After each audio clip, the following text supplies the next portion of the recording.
Bonjour à tous, on se retrouve au Grand Galop. Ayez du souffle, 3200 mètres à tenir, c'est le marathon non pas de Paris mais de Deauville, avec encore une course visée par les entraîneurs qui attendent cette épreuve depuis longtemps. Alors je sais que certains ont vraiment officiellement visé, je vais vous donner les noms, je vais faire un peu le faillot en vous disant les noms de ceux qui ont visé la course, mais je ne voudrais pas le répéter.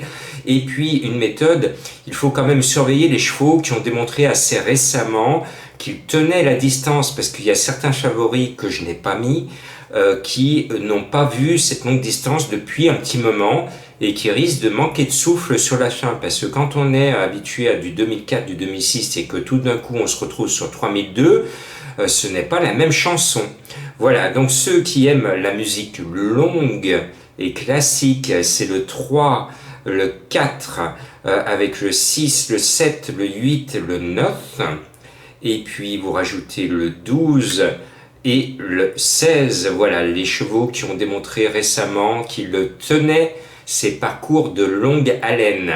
Après, eh bien, je crois qu'on tient quand même deux bases, même si actuellement nous sommes dans une période de surprise.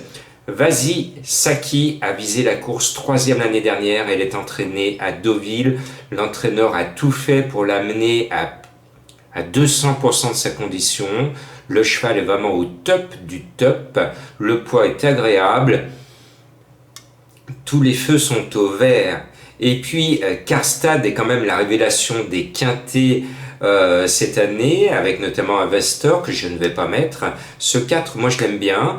Et malgré son poids de 58,5, avec Barcelona, je pense qu'il devrait nous faire voir la tête du caissier. Donc on peut les jouer tous les deux en champ réduit tiercé, éventuellement en champ large même, 8 et 4 en champ total, parce que si vous voulez chercher le gros tocard qui va encore casser tous les jeux, dans ce cas-là en ce moment il vaut mieux jouer des champs totaux avec deux bases et puis tout le monde derrière, parce que comme ça vous évite d'avoir comme vendredi soir un cheval qui sort de nulle part, mais vous le touchez quand même parce que vous avez fait un champ total.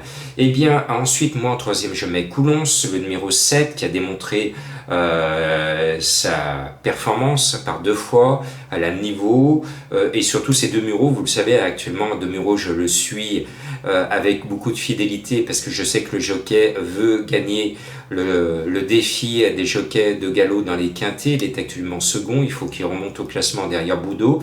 Eh bien attention à lui, il est en selle sur une bonne chance de la course. Et puis culmination, vous en souvenez, ça a été la trouvaille de Madame Colombo au début de l'été, et ma trouvaille en même temps à l'arrivée à 40 contre 1. J'étais le seul ce jour-là à vous l'indiquer, on a vu la tête de caissier, on était heureux. Eh bien je lui reste fidèle, même si cette fois tout le monde le met. Et bien moi je reste celui qui a découvert culmination. Le cheval a regagné depuis, donc tout est bien. En plus c'est un cheval qui a vu les obstacles, donc on sait qu'il tient. Il tient bien, donc il va aller au bout. Et puis, mon coup de cœur, j'ai hésité, parce que j'ai failli vous mettre Oriental Queen en coup de cœur, et puis je me suis dit c'est un peu trop risqué. J'aimerais que mes fidèles voient la tête du caissier avec mon coup de cœur ce dimanche, parce que le dimanche on aime bien être heureux en famille. Donc je vais vous rendre heureux avec le 12 Carnageo. C'est du 20 contre 1, et pourtant écoutez sa musique, il est deuxième, premier, deuxième. Je pense qu'il sera deuxième ou premier tout à l'heure. L'entraîneur, je partage sa confiance. Le cheval est bien, il a été préparé. Tous les feux sont au vert. Je pense qu'il va se révéler à ce niveau. Et puis, est-ce qu'on met ou est-ce qu'on écarte Christophe Soumillon? Alors moi, je joue plus le cheval que le jockey, parce que c'est vrai que Christophe, cette année, dans les tiercés, souvent, il n'est pas inspiré. Et comme il est tout le temps favori, il nous plante. Bien là, avec Magical Forest le numéro 6, je pense qu'il détient quand même une chance régulière et on devrait quand même voir ce dimanche Soumillon à l'arrivée. Voilà. Et puis ma grande trouvaille, c'est quand même le 10 Oriental Queen. Ce sera peut-être la reine de votre tiercé. Je sais que c'est la petite reine de l'écurie. Son entourage l'adore. Elle est gentille, elle est mignonne.